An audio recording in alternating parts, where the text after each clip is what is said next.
Imaginez-vous quelqu'un qui a travaillé pendant 12 mois d'une manière très dure, qui a produit son cacao.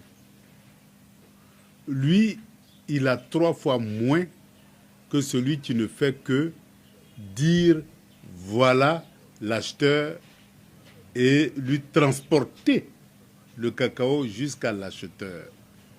Il est mieux payé que celui qui a produit son cacao. C'est ce que Gbagbo Laurent voulait éviter. Mais à côté du cacao, on a plein d'autres produits. L'anacarde, l'EVA, le palmier à huile, le coton, etc., etc. Aujourd'hui, l'or est venu s'ajouter, mais vous voyez que toute cette variété de richesses, au lieu que ça profite aux Ivoiriens, ça profite à ceux qui viennent exploiter ou acheter et aller vendre à l'extérieur. On a endetté la Côte d'Ivoire à un niveau tel que pour rembourser, on est obligé d'augmenter le prix de l'électricité, de l'eau, du téléphone, du transport, de mettre des péages partout.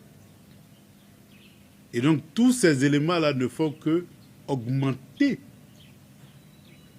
la pauvreté. Il y a eu beaucoup de réalisations, etc., etc. Mais malgré tout ceci, lorsqu'on fait le calcul, eh bien, c'est loin de ce que la dette nous coûte. Parce que depuis que je me promène, eh bien, je n'ai pas vu un seul jour où il n'y a pas eu de coupure d'électricité dans n'importe quelle ville. L'eau n'est pas disponible aussi partout et tout le temps. Et donc, et même les routes qui sont construites sont des routes qui se dégradent en moins de quelques mois ou souvent quelques années, loin des 15 ans qu'il faut au moins comme durée de vie d'une route.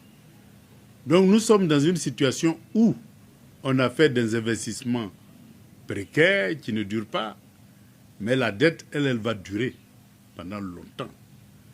Là où on a fait des investissements qui n'enrichissent pas les Ivoiriens, mais au contraire, ça a permis de faire venir beaucoup d'opérateurs économiques extérieurs qui s'enrichissent sur le dos des Ivoiriens.